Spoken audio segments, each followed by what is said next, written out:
ligações, páginas da internet, links maliciosos. Essas são as maneiras pelas quais alguém pode passar a perna em você no século XXI. Mas e se alguém tentasse te vender a Torre Eiffel, o Big Ben, ou até mesmo a Ponte do Brooklyn?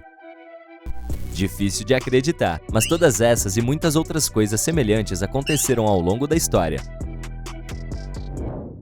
Por exemplo, George C. Parker foi um dos maiores golpistas americanos. Ele operou principalmente no final de 1800. Golpista é um termo usado para uma pessoa que engana os outros. Primeiro, ganha confiança e depois os persuadem a acreditar em algo que não é verdade. Parker era um nova-iorquino e ganhava a vida fazendo vendas ilegais de itens famosos que na verdade não possuía. Ele conseguiu vender propriedades populares como a Estátua da Liberdade, o Madison Square Garden, o Metropolitan Museum of Art e, é claro, a Ponte do Brooklyn. É por este último item que ele é mais famoso. O cara vendia repetidamente a ponte, pelo menos 2 vezes por semana. Uma vez Parker chegou a um preço de $50 mil. O novo proprietário nem sabia que havia sido vítima de um golpe até que os policiais de Nova York o impediram de fazer coisas que seriam normais para quem é dono de uma propriedade, como montar cabines de pedágio no meio da ponte. A Ponte do Brooklyn foi inaugurada no final do século XIX, em 1883, e tinha pedágio, o que significa que os pedestres tinham que pagar sempre que quisessem atravessá-la. Para quem tinha um cavalo, o preço era de 5 centavos. Já para um cavalo e uma carroça, o valor subia para 10 centavos. Dezenas de milhares de pessoas cruzavam a ponte todos os dias enquanto iam para o trabalho, do Brooklyn para Manhattan. Alguns anos depois, em 1891, esse pedágio foi revogado, e obviamente algumas pessoas pensaram que poderiam retomá-lo. Parker costumava escolher nomes diferentes como Warden Kennedy, James J. O'Brien, Taylor, Roberts, etc., para aplicar os seus golpes.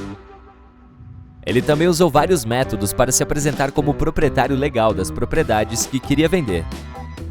Por exemplo, forjando documentos para tornar seus golpes mais verossímeis e criando escritórios falsos quando necessário.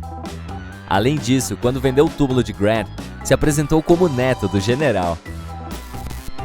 Um dos lugares mais populares onde operava era na Ellis Island. Ele esperava por pessoas chegando de diferentes países, especialmente aquelas que tinham dinheiro e que queriam investir em novas empresas. Seu alvo favorito não eram apenas as que queriam se mudar para os Estados Unidos, mas turistas em sua primeira visita a Nova York. Que recepção, hein? No Reino Unido, havia um homem que fazia uma coisa semelhante, mas na direção oposta. Arthur Ferguson vendia famosos monumentos nacionais ingleses e outras propriedades públicas para turistas americanos durante a década de 1920. Ele negociou o Big Ben, a coluna de Nelson na Praça Trafalgar e o Palácio de Buckingham. E sim, também vendeu esses edifícios mais de uma vez, encontrando diferentes compradores para eles. O cara conseguiu enganar muitas pessoas porque os compradores não eram bem informados e, além disso, ficavam muito envergonhados para contar suas histórias em público após descobrirem a verdade. Ferguson então foi para os Estados Unidos e vendeu a Casa Branca para um fazendeiro que teve que pagar $100 mil por ano. Como George Parker, Ferguson também tentou negociar a Estátua da Liberdade para um turista da Austrália. O homem queria comprar a estrutura impressionante, mas não conseguiu juntar o dinheiro a tempo. Ferguson ficou cada vez mais impaciente, falando sobre o negócio o tempo todo e exigindo que o comprador conseguisse o dinheiro. O australiano logo ficou muito desconfiado. Por fim, ele decidiu compartilhar a história com a polícia. Assim, finalmente conseguiram pegar Ferguson, que foi condenado a 5 anos porque descobriram alguns outros golpes que ele havia feito no passado. A Torre Eiffel também foi disponibilizada para venda em algum momento na década de 1930. Victor Lustig foi outro golpista famoso que tinha 46 anos na época e abalou a América da era do jazz, assim como o resto do mundo. Enquanto estava em Paris, ele fez um grande negócio.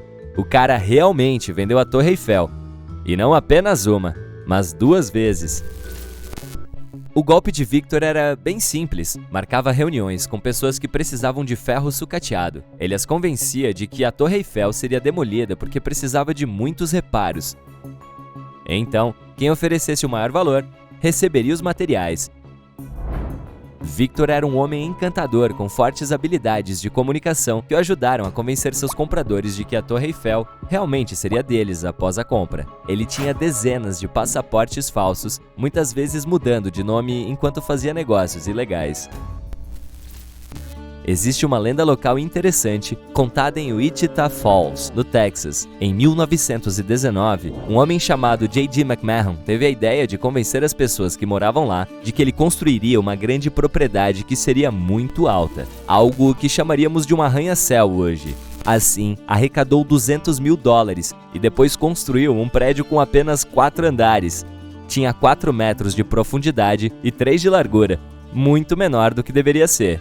As medidas que ele apresentou na papelada não estavam em metros, mas sim em centímetros, um detalhe que os investidores não notaram. O investidor que teve essa ideia original, claro, fugiu com seu lucro extraordinário, deixando para trás aquilo que foi chamado de o menor arranha-céu do mundo. No século XVIII, uma mulher chamada Barbara Ernie viajou para Liechtenstein e arredores. Durante a jornada, ela carregava um baú grande nas costas e viveu uma existência nômade, por isso muitas vezes fazia paradas para tentar conseguir hospedagem para passar a noite. Toda vez que parava, Ernie dizia ao seu estalajadeiro que seus itens mais valiosos estavam no baú, então ela pediu ao proprietário para trancar o baú no quarto mais seguro. Os estalajadeiros acatavam o pedido, eles não sabiam que não havia joias ou roupas dentro dele. Na verdade, tinha o seu amigo viajante que então saía de lá, pegava todos os objetos de valor do local e depois fugia com Ernie novamente. Isso durou 15 anos, até que finalmente a dupla itinerante foi finalmente pega. Ed Barbara, um vendedor de móveis da área da Baía de São Francisco, descobriu uma fórmula original de negócios nas décadas de 1970 e 1980.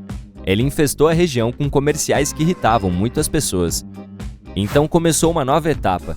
Em certo momento, disse a todos que era dono de 50% da mina de ouro de Golden Gulch, próxima de Truth or Consequences, no Novo México.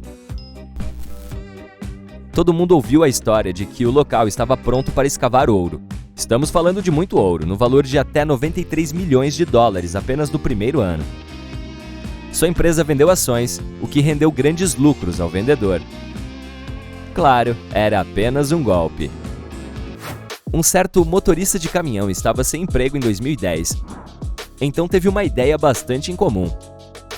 Ele tentou vender o Ritz Hotel em Londres por quase $300 milhões. Nada mal para o possível comprador, considerando que o valor real era de mais de $700 milhões. O motorista fingia ser um bom amigo dos donos deste hotel chique. E também se apresentava como um dos sócios.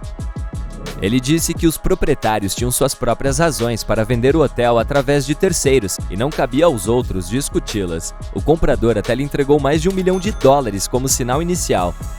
O motorista então disse que recebeu uma oferta ainda melhor e assim passaria o negócio para o outro comprador, mas não devolveria o dinheiro. As pessoas tentaram vender coisas bizarras no mundo virtual também. Por exemplo, no início dos anos 2000, quando a internet estava apenas se popularizando e muitas pessoas ainda nem entendiam o conceito de compras online, um homem da Austrália tentou vender um país inteiro no eBay. Sim, você poderia comprar a Nova Zelândia em um leilão de um mês e o preço inicial era de $0,01 australiano. Alguns potenciais compradores levaram isso muito a sério, então o preço chegou a $3 mil, antes de o eBay parar o anúncio.